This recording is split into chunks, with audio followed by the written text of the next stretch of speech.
Bonjour tout le monde, ici Mariem pour le Québec-Scope. Je me trouve présentement à Stoneham où je rencontrerai M. Marc Bonenfant, courtier immobilier de l'équipe Marc Bonenfant, Royal Lepage, et on fera la visite d'une maison de toute nouvelle construction datant de 2010. Marc, présente-moi où on est et quelle demeure se trouve derrière nous. Présentement, nous sommes à Stoneham, dans un quartier que l'on appelle le domaine des Grands-Ducs. Nous sommes au 50 Balbuzard, devant une propriété de style Colorado. On se trouve maintenant à l'intérieur de cette propriété-là qui respire, qui est à air ouverte, de bois. Parle-nous un peu des dimensions de cette maison-là. En fait, c'est un assez gros carré. On a une maison de 46 par 33. C'est une maison qui est construite d'une façon quand même assez spectaculaire. On voit la maison est complètement à air ouverte avec un escalier central. Dans la maison, ici, on a 4 chambres à coucher, 3 à l'étage et une 4e ici au rez-de-chaussée. 2 salles de bain complètes et une salle d'eau. La partie cuisine, on a des plafonds de 9 pieds. Et puis au niveau du salon, toute la partie salon est déplafonnée jusqu'à 23 pieds de haut. Et puis à l'étage, dans la chambre des maîtres, on a des plafonds de 12 pieds. On a derrière nous la cuisine, une belle grande cuisine, un grand comptoir pour recevoir, qui est très jeune quand même dans la décoration. En fait, oui, les gens ont quand même axé la décoration de la cuisine sur le fait qu'ils voulaient avoir un espace ouvert et assez contemporain. On remarque qu'il y a un très grand îlot central avec un comptoir de quartz. On est sur la terrasse juste à l'arrière de la maison, une terrasse couverte.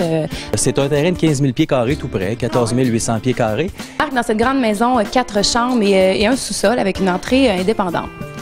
Effectivement, on parle de sous-sol. La maison est construite dans un terrain un petit peu en pente, donc c'est ce qui nous permet d'avoir la façade avec complètement dégagée. On a les fenêtres peut-être à 3 pieds de terre, donc c'est pas vraiment l'aspect d'un sous-sol. On pourrait parler peut-être plus d'un rez de jardin.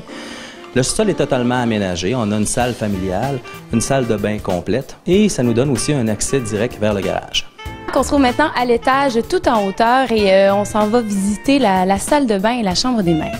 Effectivement, on va passer par la salle de bain et puis on va se diriger doucement vers la chambre des maîtres qui mérite d'être visitée de par sa dimension qui est assez extraordinaire.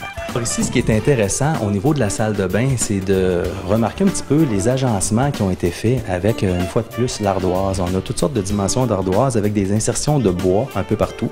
Beaucoup de travail, mais ça donne un cachet assez remarquable. Aussi, on a une douche en céramique qui est assez spectaculaire. La douche est faite en angle. On ne voit pas ça tellement souvent. Les gens aiment beaucoup. Comme on discutait préalablement, la chambre des maîtres, ici, on a des plafonds de 12 pieds. Okay. Et on a un walk-in qui est assez extraordinaire au niveau de la dimension. C'est un garde-robe triple qu'on pourrait appeler. Et on a aussi un accès direct ouvert vers le salon qui nous donne vraiment une vue d'ensemble du rez-de-chaussée. Pour plus d'informations ou pour consulter la fiche technique de cette propriété, je vous invite à visiter le site internet de Marc Bonenfant et son équipe au marcbonenfant.com.